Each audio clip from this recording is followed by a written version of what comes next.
ચાંદપરા એક ખતરનાક રોગ અત્યારે નીકળી ચૂક્યો છે.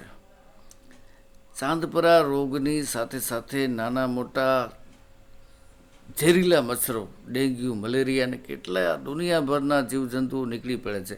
હવે આવું થાય ત્યારે કોઈ પણ સત્તા હોય, કોંગ્રેસ હોય કે ભાજપ હોય, સત્તા પક્ષમાં હોય, એ લોકો કંઈક ને કંઈક વધતા ઓછા અંશે પ્રયાસો કરતા હોય છે અને બધી જ ગ્રામ પંચાયતો, નગરપાલિકાઓ દ્વારા આ કાર્ય કરવામાં આવે છે.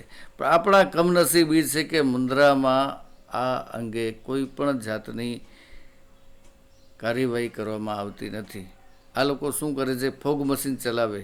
જ્યાં કામ થતું કામ કરવું હોય, મેં નજરે જોયેલું છે. જીવણજીના વખતમાં, કિશોરસિંહ અને દયાભાઈના વખતમાં પણ આ કામ થતું, પણ હમણાં આ કામ નથી થતું. અને લોકો તો એમ પણ કહી રહ્યા છે, ને આ બધી વાતો ક્યાં જાણવા મળે? તમને ખબર છે, પાનના ગલ્લે, ચાયની ટપરીઓ પર, સલૂનની દુકાનોમાં ચર્ચાઓ થતી છે. અને મારું કામ છે આ ચર્ચાઓને વિડીયો દ્વારા સત્તા સમક્ષ પહોંચાડવો, જેમને નથી ખબર એ લોકો સુધી પહોંચાડવો, એ મારું કામ છે. ફોગ મશીન, પછી ખાડા જે હોય છે ત્યાં કને દવાઓ, ડીડીટી, જ્યાં કચરો છે, ગંદકી છે, અહીંયા ડીડીટી કે બીજી દવાઓ નાખવામાં આવે છે, કેરોસીન નાખવામાં આવે છે. મેં નજરે જોયેલું છે. ગ્રામ પંચાયતના વખતમાં મુકેશભાઈ હતા ત્યારે પણ આ કાર્ય થતું. પણ હમણાં શા માટે ક્યાં કાચું કપાય છે? ક્યાં કોને પેટમાં દુખે છે? આવું કામ શા માટે? લોકોના આરોગ્ય સાથે શા માટે છેડા કરવામાં આવે છે? મેં પોતે ફોન કરેલો હતો મને ફોગ મશીન માટે. મેં કીધું ભાઈ મચ્છરો બહુ છે, અને મચ્છરો કેવા છે ખબર છે?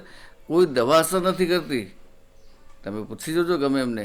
મેં લગભગ 3,000 થી 4,000 રૂપિયાનો ખર્ચો કર્યો. ગુડ નાઇટ, કચવા છે, અગરબત્તી, ઓલું સ્પ્રે આવે છે, દુનિયાભરના આ તે અસર નથી કરતો. જેમ મચ્છરોને અસર નથી કરતો, તેમ શું આમને પણ કોઈ લોકોની પીડા અસર નથી કરતી? મુન્દ્રાની હાલત કેટલી ખરાબ છે અત્યારે. લોકો ત્રાસી ગયા છે સાહેબ. લોકો લોહીના આંસુ આંખમાંથી નીકળે છે. રોડની હાલત જુઓ.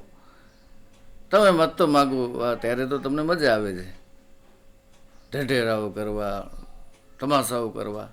અરે લોકોના કામ કરો. બીજી વખત જીતવું છે કે નહીં ભાઈ? હે, કોઈ પણ વસ્તુ છાશમાં મીઠું પડે એટલી હોવી જોઈએ. મીઠામાં છાશ પડે તો છાશ કડવી લાગે. એટલે આ બધું ન થવું જોઈએ. રોડોની હાલત ખરાબ છે. આ શક્તિનગર બાજુ, ન્યૂ મુન્દ્રા બાજુ કેવા રોડ થઈ ગયા છે. એક એક રોડ ચીખી ચિલાઈને કહી રહ્યું છે, પોલ ખોલી રહ્યું છે. હમણાં જે બનેલા છેલ્લા 6 મહિના 12 મહિનામાં એ રોડો સાહેબ તૂટી જાય છે. આટલો બધો ભ્રષ્ટાચાર શું માથે લઈ જવાના તમે? આ બધું ભ્રષ્ટાચાર કરીને કાંઈ નથી હાલવાનો. લંકપત ક્યાં લઈ ગયો ને કરંટ ક્યાં ગયો કોઈ. લોકોના કામ કરો, એમાં મજા છે. લોકોના આશીર્વાદ લ્યો. સરકાર દે છે પછી વાંધો શું છે કામ કરવામાં? પ્રી મોન્સૂન કોઈ પણ જાતની કાર્યવાહી, આગમ કાર્યવાહી જે હોય એ કમસે કમ મારી જાણકારીમાં થયું તો કેવી ખબર. લોકો પણ એમ કહે છે કે ના, કોઈ નથી કામ થયું. અને ખાસ અત્યારે તાતી જરૂરિયાત જેને કહેવાય કે મચ્છરોના ઉપદ્રવ માટે કંઈક કરવામાં આવે.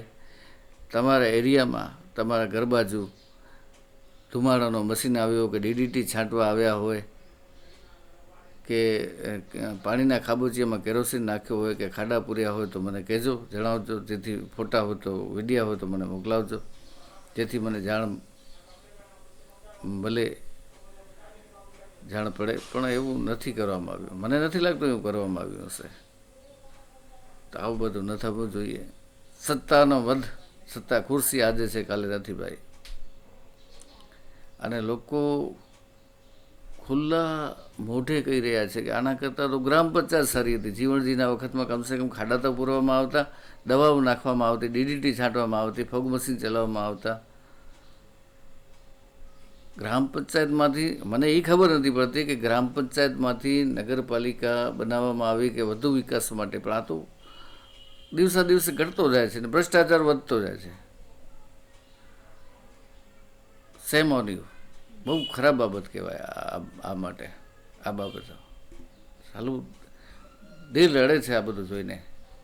લોકો લોહીના આંસુ રડી રહ્યા છે.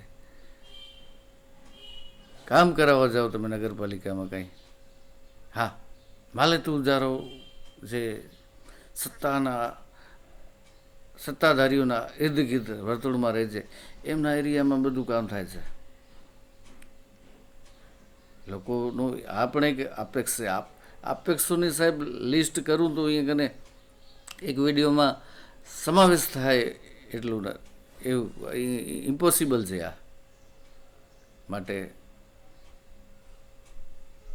અને આ અંગે જનતા જનાર્દનનો શું અભિપ્રાય છે એ કોમેન્ટમાં જરૂર લખજો. અને આ વિડીયો વધુમાં વધુ MLA સુધી પહોંચે, સાંસદ સુધી પહોંચે, આપણા આદરણીય ભૂપેન્દ્રભાઈ સુધી પહોંચે,